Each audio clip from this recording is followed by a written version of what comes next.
दी गई एक ऐसी घटना जिससे पूरे उत्तर प्रदेश को शर्मसार होना पड़ा।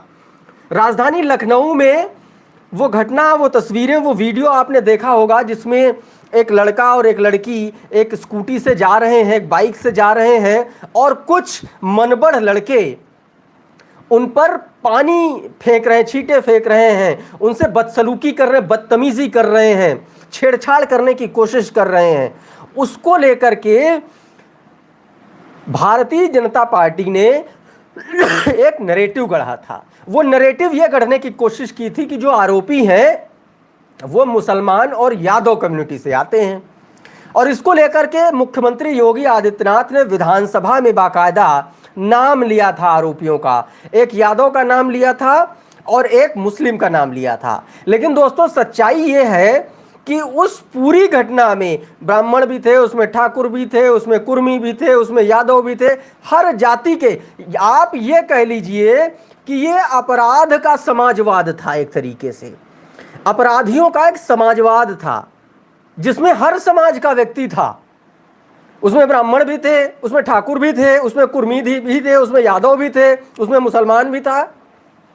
तो अपराधियों पे, और वही मायावती जी ने सीधे तौर पर हमला बोला है, और ना सिर्फ बीजेपी पर बल्कि सीधे योगी आदित्यनाथ पर सवाल उठा दिए कि कहा भाई साहब, आप लोग महिला सुरक्षा पर तो काम कर नहीं रहे हैं और आप ज्ञान दे रहे हैं दुनिया भर का। आप सीधे तौर पर कार्रवाई करिए। जाति बिरादरी क्यों दिखा रहे हैं आप विधानसभा के भीतर? और इसीलिए लिखा कि जाति बिरादरी को टारगेट करने के बजाय कानून व्यवस्था पर ध्यान दीजिए। साथियों, ये एक तो उत्तर प्रदेश से जुड़ी हुई घटना। अब आपको आज की सबसे बड़ी घटना के बारे में बताते हैं। उत्तर प्रदेश में विधानसभा के जो 10 सीटों पर उपचुनाव होने हैं उसको लेकर के जिक्र करते हैं। साथियों, आप सभी को पता है कि उत्तर प्रदेश में 10 विधानसभा सीटों पर उपचुनाव होना है। 9 ऐसी सीटें हैं जहां से विधायक जो है सांसद चुन करके लोकसभा पहुंच गए। एक ऐसी सीट है जो कानपुर की सीसामऊ है, जहां से समाजवादी पार्टी के विधायक इरफान सोलंकी को अयोग्य करार दे दिया गया है क्योंकि वो 7 साल की सजा पा चुके हैं। इस तरीके से 10 सीटों पर उपचुनाव होना है, और 10 सीटों पर उपचुनाव में बहुजन समाज पार्टी ने, मैं बहुत पहले से कह रहा हूं कि बहुजन समाज पार्टी लगभग अपने कैंडिडेट का पैनल तैयार कर चुकी है, और पश्चिमी उत्तर प्रदेश में खास तौर पर उसका फोकस है। मीरापुर में, मेरे जो सोर्सेस कह रहे हैं, मीरापुर में बहुजन समाज पार्टी का कैंडिडेट फाइनल हो चुका है। इसके अलावा गाजियाबाद में बहुजन समाज पार्टी का कैंडिडेट फाइनल हो चुका है। आप कुंदरकी की बात करें, कुंदरकी में लगभग फाइनल हो चुका है। पश्चिमी उत्तर प्रदेश की एक सीट है जिस पर उम्मीदवार जो है वो फाइनल हो चुका है। दोस्तों, फूलपुर की मैं बात कर रहा हूं। फूलपुर विधानसभा सीट में बहुजन समाज पार्टी का उम्मीदवार लगभग फाइनल हो चुका है।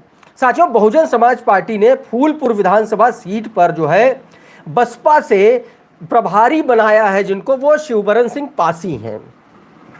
और आप सभी को पता है कि बहुजन समाज पार्टी ज्यादातर मामलों में, यानी कि 90% मामलों में, जो बहुजन समाज पार्टी का प्रभारी होता है, चाहे वो विधानसभा का हो चाहे वो लोकसभा का हो, ज्यादातर मामलों में प्रभारी ही प्रत्याशी होता है।